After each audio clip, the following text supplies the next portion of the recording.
Total 10 chapters ಇದೆ. First 5 ಓದ್ಬಿಡೋಣ, next ಆಮೇಲೆ ಓದೋಣ. ಸರಿ, ಓಕೆ.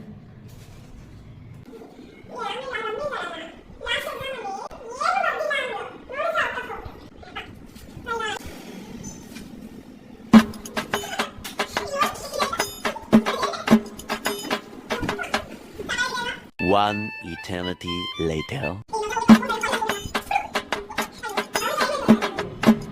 ಟೈಮ್ ಆಯ್ತು, ಓದ್ಬೋಣ ನೀವು. 5 minutes later. ಯಾಕೋ ಹಸುವಾಗ್ತಾ ಇದೆ, ಊಟ ಮಾಡೋಣ. ಸರಿ ಆಯ್ತು, ಬಾ ಊಟ ಮಾಡ್ಬಿಡೋಣ. ಅಪ್ಪ ಹೊಟ್ಟೆ ಹೆವಿ ಆಯ್ತಪ್ಪ. 2 ಚಾಪ್ಟರ್ ಬಾಕಿ ಇದೆ, ಅದನ್ನ ಮುಗಿಸ್ಬಿಡೋಣ. ನಿದ್ದೆ ಬರ್ತಾ ಇದೆ, ಹೊಟ್ಟೆ ಸಿಕ್ಕಾಪಟ್ಟೆ ಹೆವಿ ಆಯ್ತು. ನಿದ್ದೆ ಬರ್ತಾ ಇದೆ, ನಿದ್ದೆ ಮಾಡ್ಬಿಟ್ಟು ಆಮೇಲೆ ಹೋಗೋಣ. ಸರಿ ಆಯ್ತು. 3 hours later. 6 ಗಂಟೆ ಆಯ್ತು, ಇವಾಗಾದ್ರೂ ಓದ್ಕೊಳ್ಳೋಣ.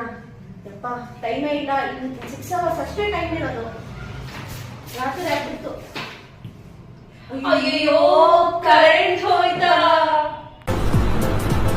ಅಷ್ಟೇ.